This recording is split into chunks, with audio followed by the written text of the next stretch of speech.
So I mentioned when we started about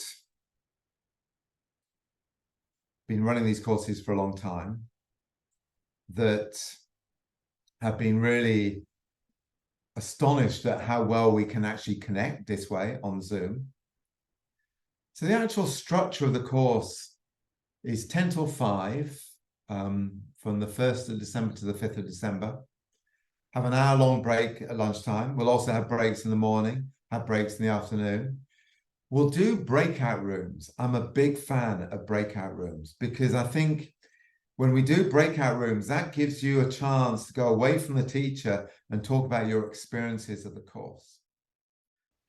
So it's good for everyone, really. It's good for practitioners. It's good for teachers. So people who are already teaching yoga, doing this course will give you some skills, some tools that could be helpful in you teaching in yoga. So the more I teach, the less I promise and the fewer guarantees I can give. But it will certainly, you'll come on the course and you'll definitely get some ideas. Hopefully you'll get some inspiration, whether that's inspiration around, like I mentioned before, about there will be particular emphases within the course, say around anatomy. We'll look at fascia, energy channels. Some of you will be familiar with acupuncture or acupressure, meditation, which is something that really inspires myself in terms of, I see yin yoga as one of the gateways to meditation. As I said, 10 till 5 each day. Each day we'll start with maybe half an hour chatting in a virtual circle, and then we'll do practice. So the way I personally teach, there's a lot of practice. So obviously, if you want to get up at 5 a.m. and do the Ashtanga primary series, I can't stop you. But we will definitely be doing a lot of practice. It'll be the yin practice. So we'll be doing poses, and then I'll talk to you during the practice, and I'll have someone assisting me during the course. So say if anyone's got particular questions, as we're doing right now, you could, as one example, come in on the chat bar, and then the person assisting me will be able to then communicate the questions to me. So 10 till 5 each day. Anatomy will be the focus on the afternoon of the second day. On the third day, the focus will be around energy channels, acupressure. On the afternoon of the third day, there'll be another yin yoga teacher here, a woman called Amanda Wright.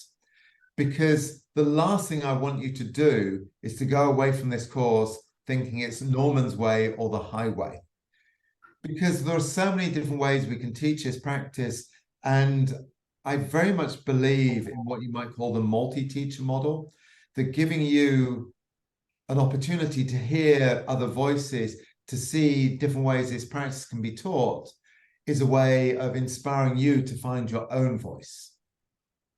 And then on the fourth morning, that we'll be looking at meditation. So I'm here all the time. Then we'll be doing practice on the afternoon of the fourth day, and then practice on the fifth day. And lots of people who've come along on the courses I teach do not teach yoga, and lots of people who come along do teach yoga. You know, some people come along and all they want to do for 5 days is hug a bolster. So if someone, like Ashley, as an example, if you said to me, I just want to come, because life can be difficult at times, and you know, many of us are spinning the wheels. And so actually, perhaps what you most need to do is hug a bolster, giving ourselves a bit of a break. So lots of different reasons that bring us onto these practices. A good friend of mine, I remember years ago, saying that the reason she started practicing yoga is that she wanted a body like Madonna, which kind of dates it a little bit. But that's a fair enough reason to start practicing yoga. If you were still practicing yoga 10 years later and that was your main aim, then I'd be like, I'm not so sure about that. But you know, that's things I've learned in terms of teaching online, that people need more breaks. So comfort breaks, breakout rooms. I would suggest that if you attend an online course and there are not breakout rooms, you know, to me, that's slightly worrying, because I do think it's crucial for you as practitioners and participants to have some time away from the teacher. It's almost like when we go to an in-person course or workshop, then it's like the changing room conversation or conversation in a cafe afterwards. So Liz, this is common. And I think it's like, well, remember when we were in the poses and we came out of the pose and I talked about the transition. It's like paying attention in the transition. Part of the transition is also after the practice.